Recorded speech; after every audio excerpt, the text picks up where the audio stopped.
Before the clash of swords, before the first arrow flew, the rebellion was already doomed. Out of the Roman lines came the Canis Pugnax war dogs, bred for one purpose: to crush the enemy's spirit before the battle even began. In minutes, they could turn a roaring mob into a scattering herd, leaving only silence, fear, and blood behind. This is the savage story of power, fear. Before tanks, before drones, before even the whisper of gunpowder, terror on the battlefield often arrived on four legs.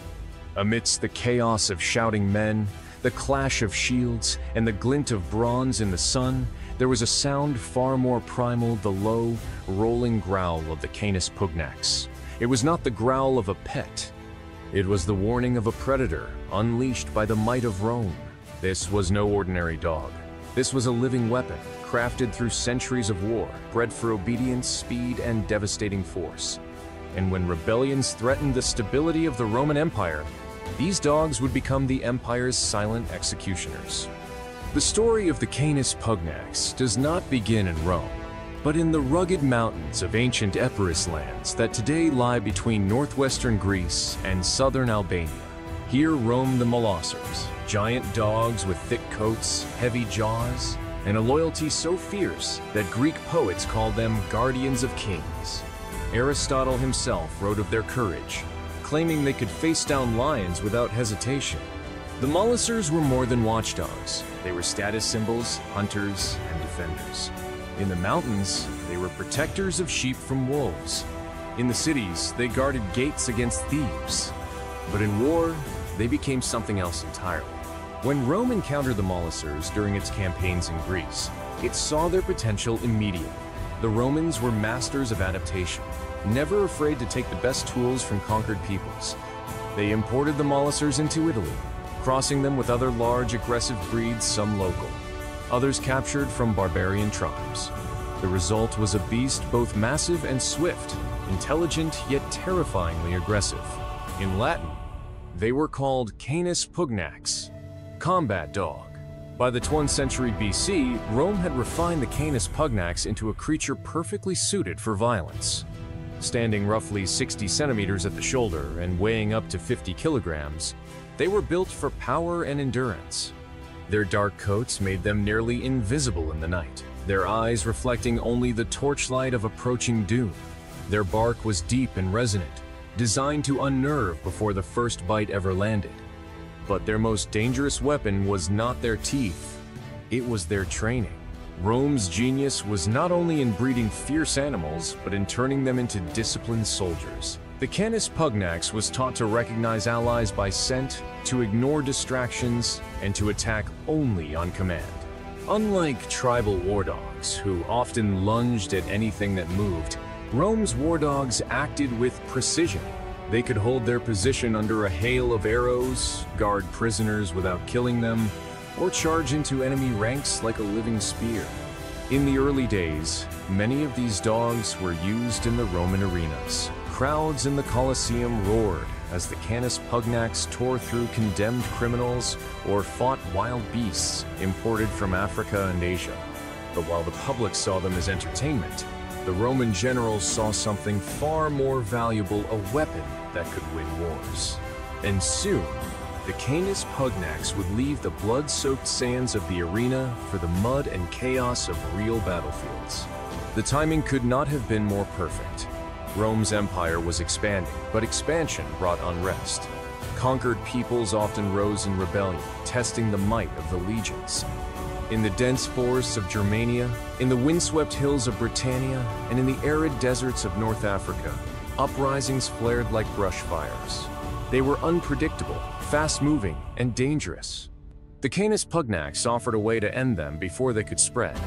In one famous account, a rebellion in a Gallic settlement threatened to spiral out of control. The streets were narrow, the rebels numerous, and the legionaries risked being overwhelmed if they charged in directly. The Roman commander chose a different tactic. At dawn, he sent in the Canis Pugnax first. The dogs moved in pairs, slipping through alleys and over barricades. Their sudden appearance caused panic rebels dropped weapons, fled into the open, and were cut down by advancing legionaries. In less than an hour, the uprising was over. Such scenes would repeat themselves across the empire. The Canis Pugnax became a tool of psychological warfare. Rebels knew the sound of their bark. Rumors claimed the dogs could smell fear, that they would hunt a man relentlessly until he could run no more. Some even believed the dogs were trained to go for the throat every time. Whether these stories were true or not didn't matter. Fear alone was enough to weaken an enemy before the fight began. Training a Canis Pugnax for rebellion crushing was an art in itself. From a young age, the puppies were exposed to the clamor of shields, the clash of swords, the shouting of men. They learned to run alongside legionaries for miles without breaking formation. They practiced leaping over obstacles, climbing into siege towers, and even swimming rivers with armor on. Above all, they learned loyalty to their handler, to their unit, and to Rome itself. Handlers were often assigned one dog for the entirety of its life. This bond was critical. In battle, a dog would obey its handler's command without hesitation, even if it meant charging headlong into a wall of spears. And if a handler fell, the dog would guard the body to the death. The Canis Pugnax was not a weapon of mass destruction like a catapult or ballista. It was a precision weapon deployed in moments when chaos needed to be contained quickly and decisively. And for Rome, where rebellion was a constant threat, such a weapon was worth its weight in gold. Yet the story of these war dogs was only beginning, for while they had proven themselves in the streets and fields, there were still greater challenges ahead. Battles where the fate of entire provinces would hinge on their speed, their strength, and their unshakable will. The rebellion in the Gallic settlement had been a small taste of what the Canis Pugnax could do. But in the years that followed, their role expanded far beyond urban suppression. They became instruments of fear on open battlefields, a weapon Rome could deploy in moments when victory was uncertain and speed was essential. One of the most striking examples came during the revolt of the Iceni tribe in Britannia, led by the warrior queen Boudica. The Romans faced a massive force: men, women, even children armed with whatever they could carry. Their hatred for Rome was unmatched, and their knowledge of the land gave them an advantage. As the Romans prepared for battle, the air was thick with tension. The commander knew that the Iceni would not break easily. The usual tactics, disciplined formations, precise volleys of pila might not be enough against this kind of rage. And so, before the first arrow was loosed, the Canis Pugnax were brought forward. The dogs wore spiked collars of iron, their muscles rippling under leather armor. Handlers held them in check, each animal straining against the leash. Then, at the signal, a single piercing whistle, they were released. In a blur of movement, the war dogs surged forward. Their targets were not the strongest warriors, but the most vulnerable parts of the enemy formation. The runners, the scouts, the young men at the edges. Panic rippled through the Iceni ranks as the dogs sank their teeth into legs, tore at shields, and forced warriors to turn their attention away from the Roman advance.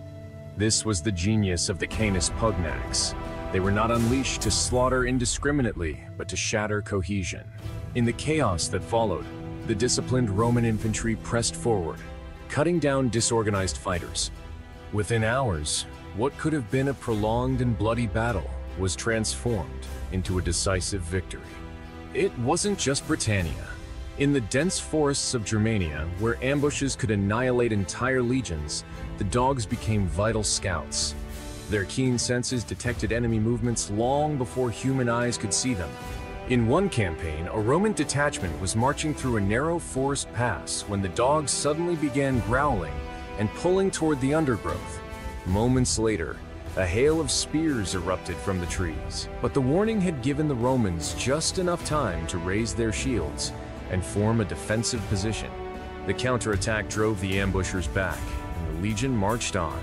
But perhaps the most chilling example of the Canis Pugnax in rebellion suppression came in the deserts of North Africa. A Berber uprising had taken control of a fortified town, using its narrow streets and high walls to repel multiple Roman assaults. The heat made prolonged fighting dangerous, and supplies were running low. The Roman commander devised a bold plan, a night raid using the war dogs. Under cover of darkness, the handlers led the Canis Pugnax to a hidden gate. Once inside, the dogs were released into the winding streets. Their dark coats made them almost invisible, their movements silent except for the occasional growl. They attacked sleeping sentries, cut off escape routes, and drove rebels into open squares where Roman soldiers were waiting. By dawn, the rebellion was over. The dogs had done in hours what weeks of siege could not accomplish. It was in these moments that the psychological power of the Canis Pugnax truly shone. They were not merely animals. They were symbols of Rome's reach and ruthlessness. For those who opposed the empire, the sight of them was enough to conjure nightmares. Stories spread from province to province, tales of dogs that could run for days without rest, that never disobeyed, that would not stop even if wounded. Whether these tales were exaggerated or not mattered little. Fear was as much a weapon as the Gladius. The training of these dogs for battlefield deployment was relentless. They were exposed to every possible chaos, the blare of war horns, the clash of swords, the cries of the dying. They learned to leap at shield arms, to disarm enemies, to knock riders from horses, to guard captured leaders. Some were even trained to deliver messages between units, running through dangerous terrain that no human courier could cross as quickly. Handlers formed deep bonds with their animals. They slept beside them in camp, shared food, and cared for their wounds. In return, the dogs became utterly devoted. Roman writers described instances where a Canis Pugnax would stand over its fallen handler for days, snarling at anyone who approached. To kill such a dog often required multiple men, and even then, they would die biting. The value of these dogs was not lost on Roman commanders. Some kept entire units of Canis Pugnax as part of their personal guard.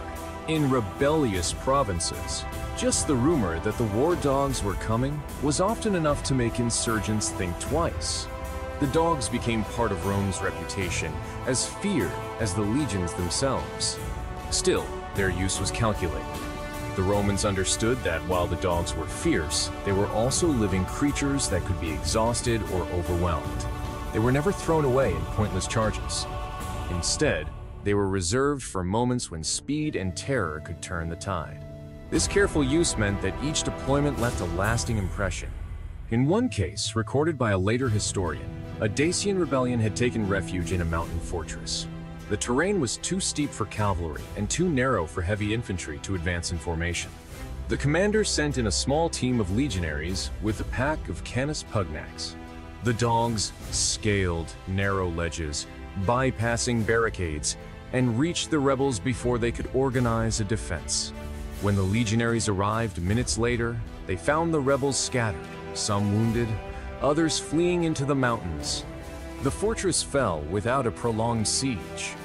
By now, the Canis Pugnax was more than a weapon, it was a legend.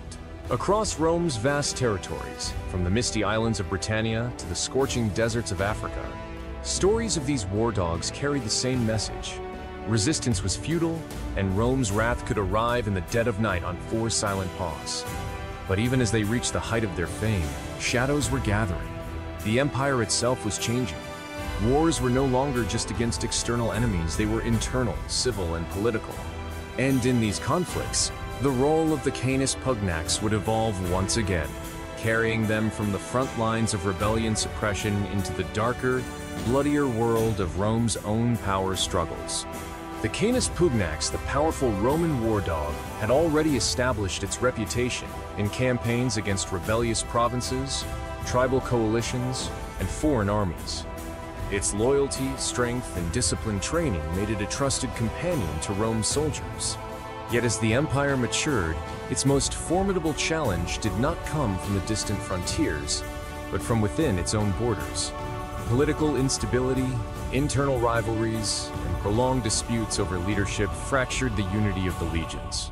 In such a climate, even these renowned animals could not escape being drawn into Rome's internal conflicts.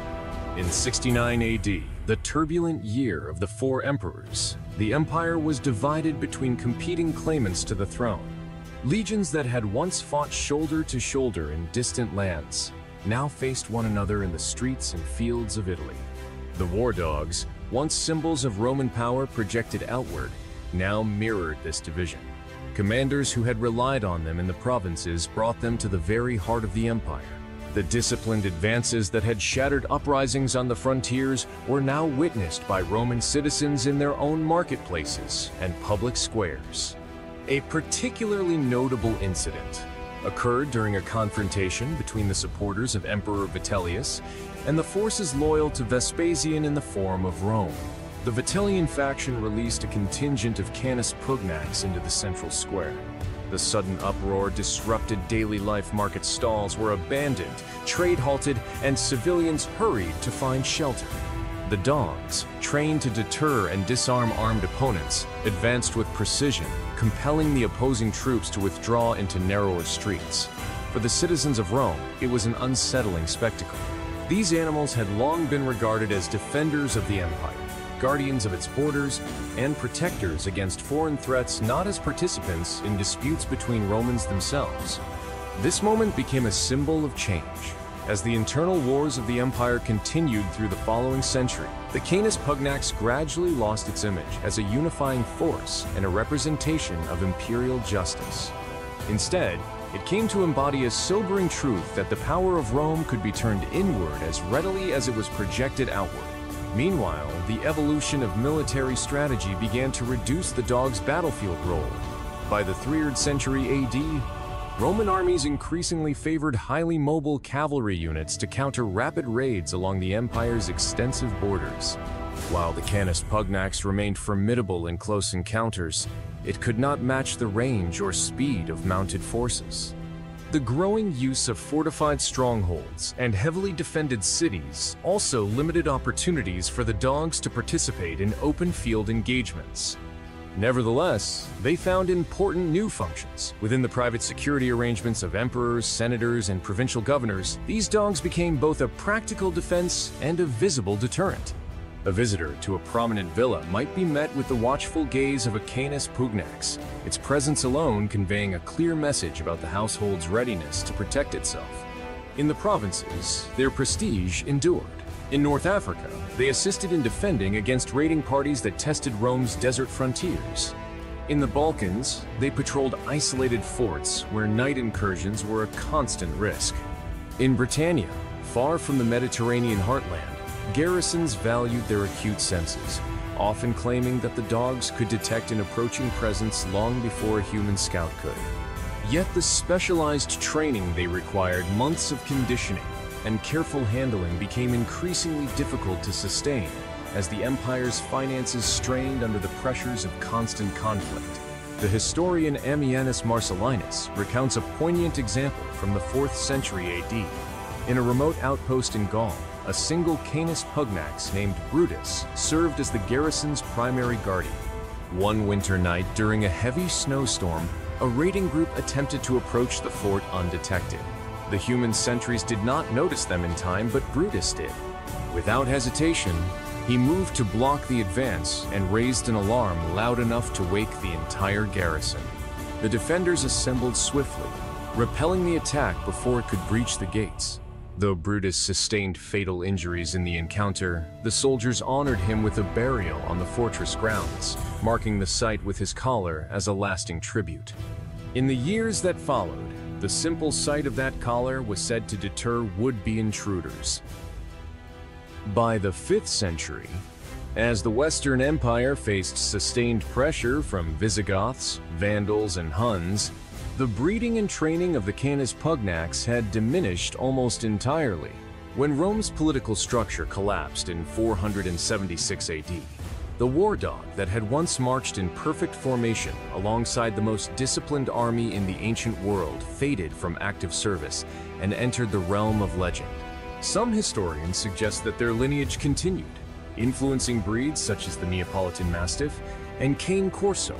Others believe that the original qualities of the Canis Pugnax, its specialized discipline, unshakable loyalty, and precise training were unique to Rome and disappeared with its fall. Yet their most enduring legacy may not have been physical at all. For centuries, chroniclers and storytellers described steadfast war dogs that mirrored the qualities of the Canis Pugnax, even if they no longer bore the name. The image of an unwavering canine companion, standing firm beside its human ally in the face of danger, became a recurring theme in medieval accounts. The history of the Canis pugnax is therefore not merely a military record. It is also a testament to loyalty, trust, and shared endurance in the harshest conditions. From the forests of Germania to the sands of Africa, from the grand arenas of Rome to its bustling marketplaces, these dogs remained constant partners to the soldiers who relied upon them. Silent, steadfast, and formidable in their duty, they have left a legacy that, though often overlooked, still echoes faintly through history. If you found the story of the Canis pugnax as fascinating as I did, imagine what other forgotten weapons, warriors, and tactics are buried in the sands of history. Like, share, and subscribe, because the next story might just change how you see the ancient world forever.